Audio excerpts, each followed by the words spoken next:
अपराध की कुछ घटनाएं ऐसी होती हैं जो न सिर्फ उस घटना से जुड़े पक्षों, पीड़ितों, बल्कि उस पूरे समाज और आसपास के वातावरण को प्रभावित करती है, जिनकी गूंज इस कदर दूर दूर तक पहुंचती है कि तमाम लोग हैरान रह जाते हैं कि इस तरह की घटनाओं को कैसे अंजाम दिया गया। ऐसी एक घटना मेरठ में लगभग 16 साल पहले हुई थी, जब 3 युवाओं की लाश बागपत, मेरठ और बागपत के बीच बलैनी एक जगह पड़ती है, वहां नदी किनारे मिली। और सच पूछे तो जब ये संदेह सूचना फ्लैश हुई पुलिस के सेट्स पे कि 3 युवाओं की लाश मिली है, तो किसी को समझ में नहीं आया कि आखिर वो 3 युवा कौन है, कैसे हैं।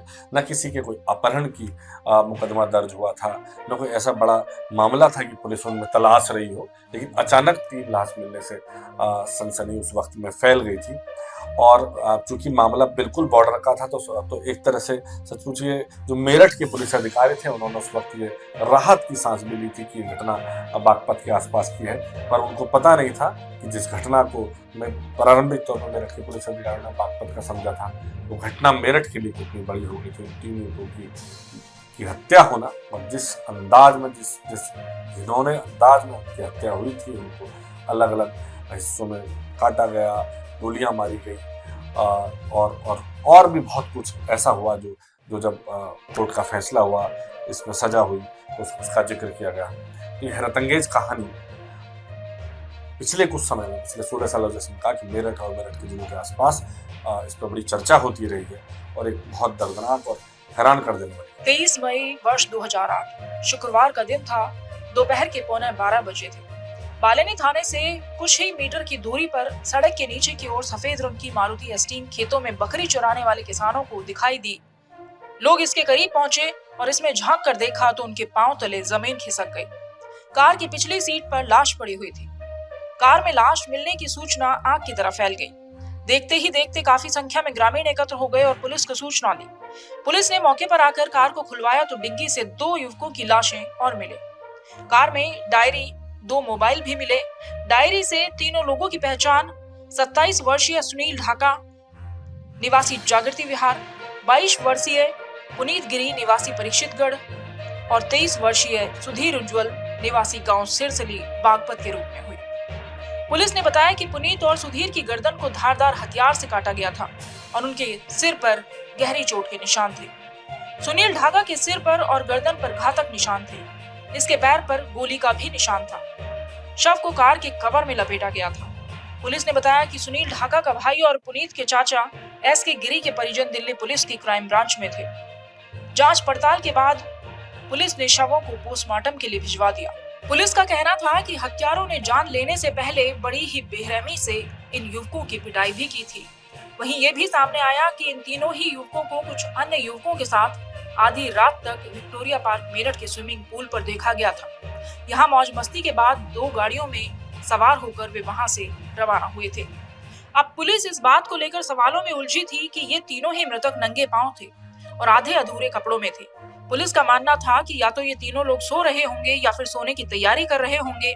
इसी दौरान इन पर हमला कर इनकी हत्या कर दी गई होगी। पुलिस इस पूरे मामले की गंभीरता से छानबीन में जुटी थी। वहीं पोस्टमार्टम रिपोर्ट में चौंकाने वाले खुलासे हुए, लेकिन अभी तक ये साफ नहीं हो सका था कि हत्या मेरठ में हुई या फिर बागपत में। तीनों लाशों के पोस्टमार्टम के बाद इस मर्डर मिस्ट्री के पेज कुछ ढीले होने शुरू हो गए। पोस्टमार्टम रिपोर्ट में सामने आया कि सुधीर की मौत गोली लगने से, जबकि सुनील और पुनीत की हत्या गला रेत कर की गई थी। गला रेतने के लिए पशु काटने जैसे धारदार हथियार का प्रयोग किया गया था।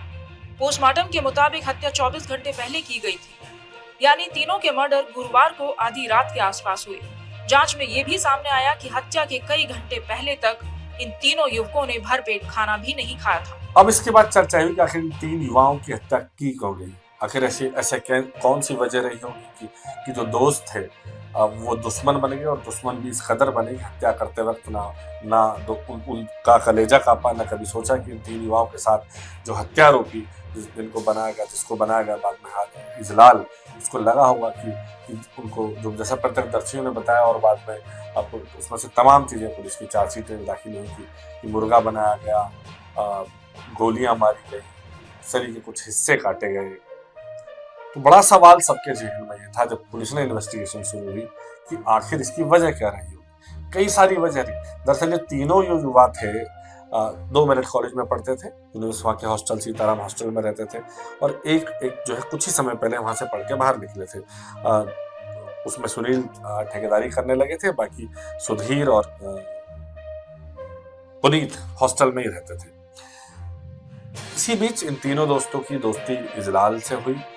इजलाल चूंकि एक व्यापारी जैसे थे, उनके पास गाड़ियों का काफिला भी था और नाम पहचान सब कुछ थी। तो फिर इन चारों की दोस्ती हो गई और आपस में इन दोनों सबका मिलना जुलना उठना बैठना लगातार चलने लगा। इसी बीच हुआ ये कि पुलिस ने जिस बाद में तो चार्जशीट में पेश किया, पर प्रत्यक्षदर्शी जो आसपास के लोग हैं अलग अलग उस समय हैं। पुलिस का कहना यह है कि युवती जिसकी इजलाल से दोस्ती थी, उसको ये पसंद नहीं था कि इजलाल और इन तीनों युवकों के साथ, तीनों दोस्तों के साथ दोस्ती बनी रहे। कहा तो यह भी गया था कि उनमें से एक युवक के साथ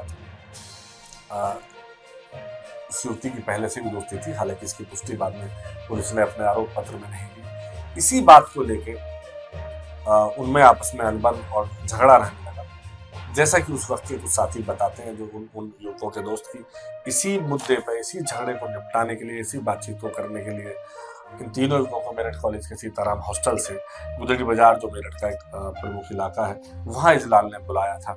इसी पे जब बात हो रही थी, बहस हुई, दोनों पक्षों में हॉट टॉक भी हुई, ये भी कहा गया कि एक दूसरे को गालियां भी दी गई।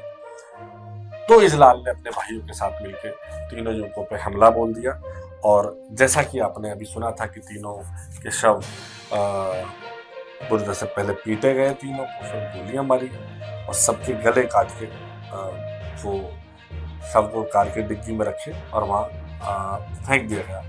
ये महत्वपूर्ण सवाल रहा कि युवती कौन थी, कैसे थी।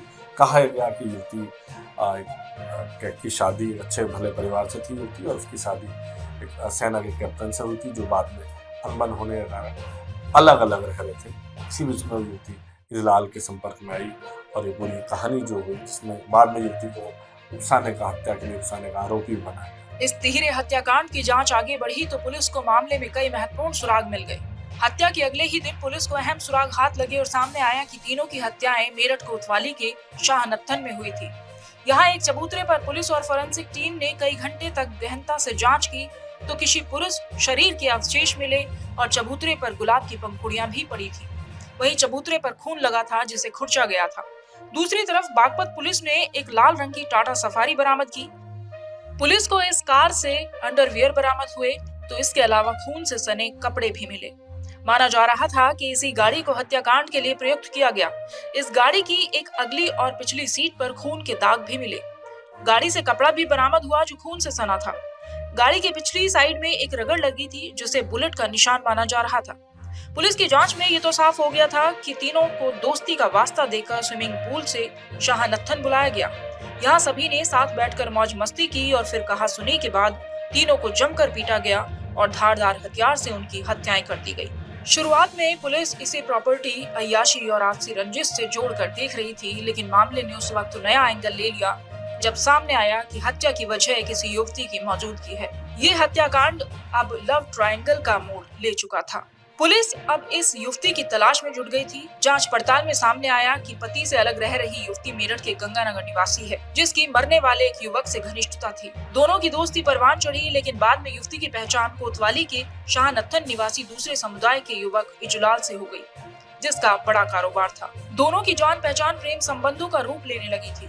इसे लेकर कई बार कहासुनी भी हुई। हत्या से 12 दिन पहले भी युवती को लेकर दोनों पक्षों में मारपीट हुई थी। इन युवकों ने शाहनत्थन के युवक को कॉलोनी में घुसने पर देख लेने की धमकी दी थी।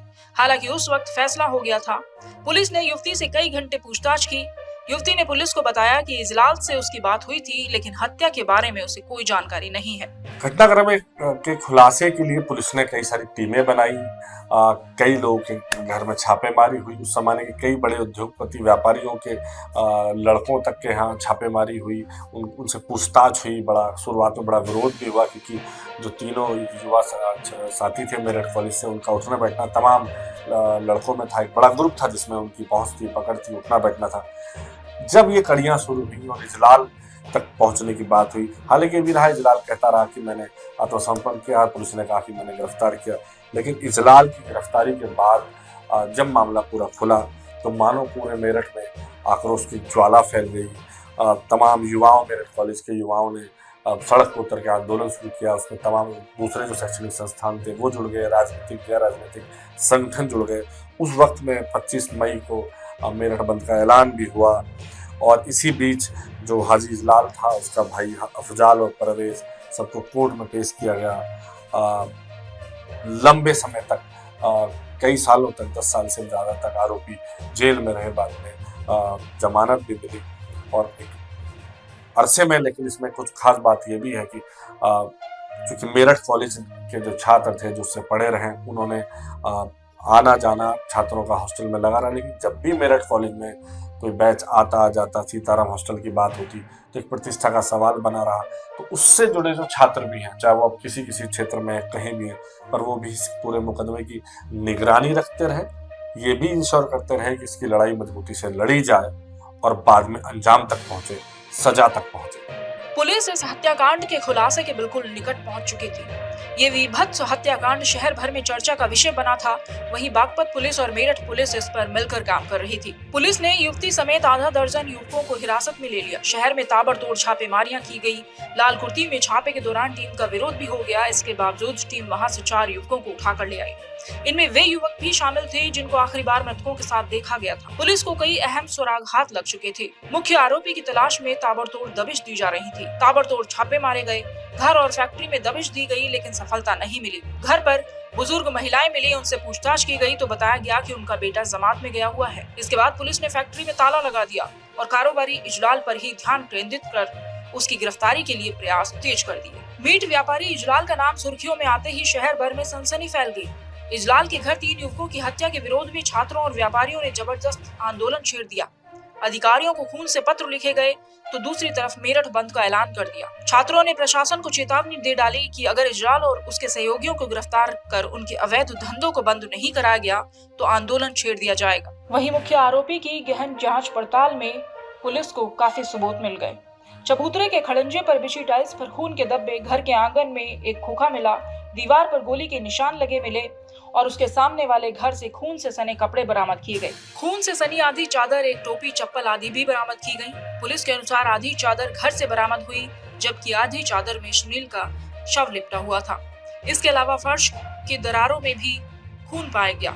टीम इजलाल के भाई अफजल के मीट प्लांट पर पहुंची और छापा मारा। मौके से इजलाल की ब्लैक होंडा कार और लाल रंग की 2 अन्य लग्जरी कारें भी बरामद हुई। हंगामे, बंद और प्रदर्शनों के बीच इजलाल गिरफ्तार कर लिया गया। हालांकि चर्चा ये भी हुई कि उसने सरेंडर किया। इसके बाद मुख्य आरोपी को जेल भेज दिया गया और तन्हाई बैरक में डाल दिया गया। दूसरे दिन पुलिस की जांच में सामने आया कि इस हत्या को कोतवाली के गुजरी बाजार में अंजाम दिया गया था। जैसे जैसे जांच आगे बढ़ी, उसमें तमाम नई चीजें आती रही और सामने आया कि इंस्पेक्टर कोतवाली जो थे, उनकी भूमिका पर सवाल उठे, उनको हटा दिया गया। जो सीओ कोतवाली थे, उनको हटा दिया गया। उसके बाद ये जांच जो है सदर बाजार के तत्कालीन इंस्पेक्टर डीके बालियान, उनकी जांच में सामने आया कि हाजी इजलाल कुरैशी ने अपने भाइयों के साथ मिलकर इस पीरे हत्याकांड को अंजाम दिया था। उसके बाद पुलिस ने गिरफ्तारियां की और हाजी इजलाल की तकरीबन 100 करोड़ की संपत्ति को पुलिस ने गैंगस्टर एक्ट के तहत सीज कर दिया। मैं उस वक्त क्राइम रिपोर्टिंग में नया आया था, तो 23 मई 2008 की बात है। हम लोग कप्तान के कैंप ऑफिस में बैठे हुए थे, तभी वायरलेस पर मैसेज आया कि मेरठ के 3 युवकों की लाशें बागपत बलैनी नदी के किनारे पड़ी हुई। जैसे ही मैसेज वायरलेस पे आया तो तुरंत एसएसपी थे आलोक सिंह, उनके चेहरे पे एकदम उदासी छा गई। कुछ देर में पता चला कि वो लड़के मेरठ के हैं, लेकिन घटना बागपत जिले में हुई है। तो उन्होंने थोड़ा राहत की सांस ली। शाम होते होते पुलिस जांच में जुटी, तो रात तक फिर पूरे घटनाक्रम में बदलाव आ गया और सामने आया कि ये जो पूरा घटनाक्रम है ये बागपत में नहीं हुआ था, ये कोतवाली के गुदरी बाजार में हुआ था।